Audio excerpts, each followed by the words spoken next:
తెలంగాణ ప్రజలంతా కేసీఆర్ను కోరుకుంటున్నారని మాజీ మంత్రి ఎర్రబెల్లి దయాకర్ రావు, మాజీ ఎమ్మెల్యేలు నన్నపనేని నరేందర్, పెద్ది సుదర్శన్ రెడ్డి తెలిపారు. కేసీఆర్ ఢిల్లీ మెడల్ వంచి తెలంగాణ తెచ్చారని గుర్తు చేశారు. 1200 మంది తెలంగాణ బిడ్డలను కాంగ్రెస్ బలి తీసుకుందని ఆవేదన వ్యక్తం చేశారు.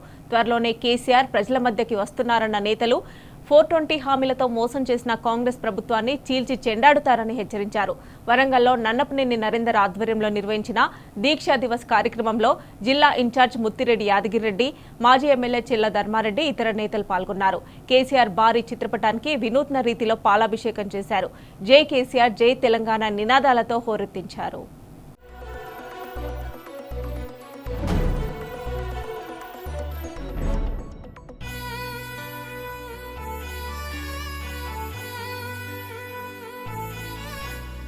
దండాలు దండాలయ్య పెద్ద సారు, నూరేళ్ళు ఉండాలయ్య కేసీఆర్.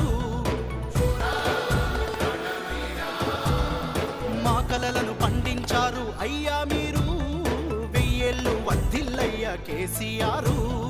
మీ పుట్టిన రోజు మాకు పండుగ రోజు, మా గుండెలో ఆనందాలే నిండిన రోజు. కోట్లాది హృదయపు కోటకు మీరే శాశ్వత మహారాజు.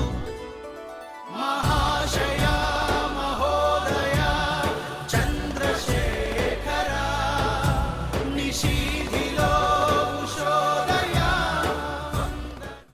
అధికారంలోకి తెచ్చినారే, కేసీఆర్ గారు చేసే పనులు తెచ్చినారు.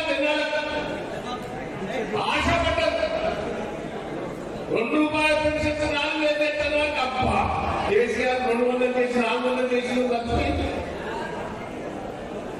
కళ్యాణ లక్ష్మి 1,00,000 రూపాయలు వచ్చి మర్చిపోయింది. అంటే ఇప్పుడు జనాల నుంచి వస్తాంది.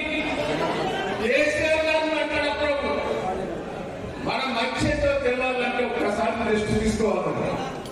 ఇప్పుడు కేసీఆర్ గారు ప్రజలు కోరుకుంటారు. నేను గారు ఆయన చెప్పాను, కాంగ్రెస్ ఓటేసి వాళ్ళే తప్పు చేసిన కేసీఆర్ గారిని తెచ్చుదని నేనంటా. మొదటి నుంచి కూడా కాంగ్రెస్ పార్టీ వాళ్ళు అంటారు తెలంగాణ ఇచ్చిన మేమే. సిగ్గున్నదా? తెలంగాణ ఇచ్చినది నేనే. భారతదేశం అధికారం తెచ్చింది బ్రిటిష్ వాళ్ళు ఇచ్చిందా, ఇంగ్లీష్ వాళ్ళు ఇచ్చిందా? గాంధీ మహాత్ముడు పోరాటం చేస్తే భారతదేశానికి స్వాతంత్రం వచ్చింది. అదో కాంగ్రెస్ పార్టీ గాంధీ మహాత్ముడు చెప్తుంటారు. మరి తెలంగాణ 1000 మందిని చంపి ఇచ్చిన వాళ్ళని దీపే చెప్తారా?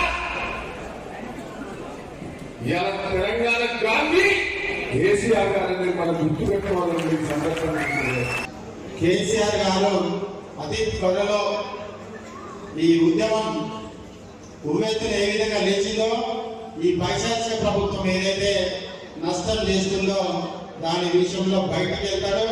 సింహం బయటకు వెళ్తే ఎట్లుంటది?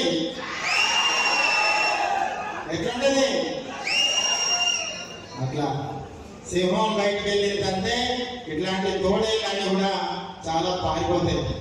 ఇంకా మీకు ఒక మాట చెప్పాలంటే, కాంగ్రెస్ కార్యకర్తలు చల్లబడ్డారు. డల్లైంది అయిలాగా డల్లైంది. వాళ్ళేదో వేస్తారు, తీస్తారు, పొడుస్తారు అనుకున్నారు. కానీ ఏమీ వేసులేదు, తీసులేదు, పొడుచులేదు. ఎవరిని వాళ్ళే పొడుచుకుంటారు. కాబట్టి మీ అందరు కూడా మీకు కార్యకర్తలకు ఒక మాట చెప్తా. చాలా మంది గోపీలు ఉంటారు. గోపీలు గోడ మీద బిల్లులు గమనించుకోండి, మనసులో పెట్టుకోండి. ఖచ్చితంగా మళ్ళీ కొట్లాడి నిలబడి బరి తీసి రేపు ఎన్నికలు కూడా కొట్లాడాలి మన యొక్క నికాసైన బీఆర్ఎస్ కార్యకర్తలని కూడా ఈ సందర్భంగా మీ అందరూ కూడా చెప్పుకుంటున్నారు. కార్యకర్తలను ఖచ్చితంగా కేటీఆర్ గారి నాయకత్వాన అందరినీ కడుపులో పెట్టుకొని చూసుకోవడం జరుగుతుంది. ఖచ్చితంగా వాళ్ళందరినీ ముందుకు తీసుకుపోతాం. మీరే నేను ఇప్పుడు చెప్పినది గోపీలందరినీ కూడా ఐడెంటిఫై చేసి ఆల్రెడీ పెట్టినాం. దాని కూడా సరైన సమయంలో సరైన విధంగానే ముందుకోవడం ఉంటుంది. కాబట్టి మీ అందరు కూడా ఉత్సాహంగా ఉండండి. కష్టకాలంలో ఉన్నాం, మీరందరూ ఉత్సాహంగా ఉండండి. ఇంకా 4 అడుగులు ముందుకు తీసుకెళ్ళాలండి. బీఆర్ఎస్ పార్టీ అంటేనే ఒక ఎవరెస్ట్ శిఖరం లాంటిది. దాని నాయకత్వం వహించే కేసీఆర్ గారు ఎవరెస్ట్ శిఖరం 1000 రేట్లు ఎలా ఉంటుందో కేసీఆర్ యొక్క నాయకత్వం ఎవరెస్ట్ శిఖరం 1000 రేట్ల లాగా ఉంటుందని కూడా ఈ సందర్భంగా మీ అందరూ కూడా తెలియజేసుకుంటూ, ఈ జిల్లాలో ఎక్కడ ఏ కార్యకర్తకు చిన్న ముళ్ళు దిగినా ఖచ్చితంగా రక్షించేటువంటి బాధ్యత గులాబీ జెండా మాదే.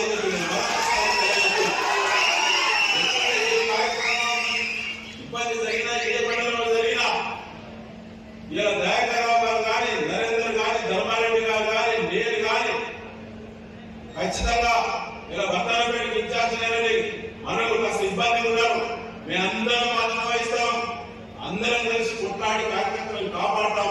స్థానిక ఎన్నికల్లో కూడా ఇప్పుడున్న అధికార ఎమ్మెల్యేలు ఊళ్ళల్లో తిరగకుండా, ఊళ్ళల్లో అడుగుపెట్టే అవకాశం లేకుండా ప్రజలను చైతన్యవంతం చేద్దాం. కొత్త కార్యాచరణ ప్లాన్ చేద్దామని చెప్పి తెలియజేస్తున్న అందరికీ పేరు నమస్కారం. జై తెలంగాణ.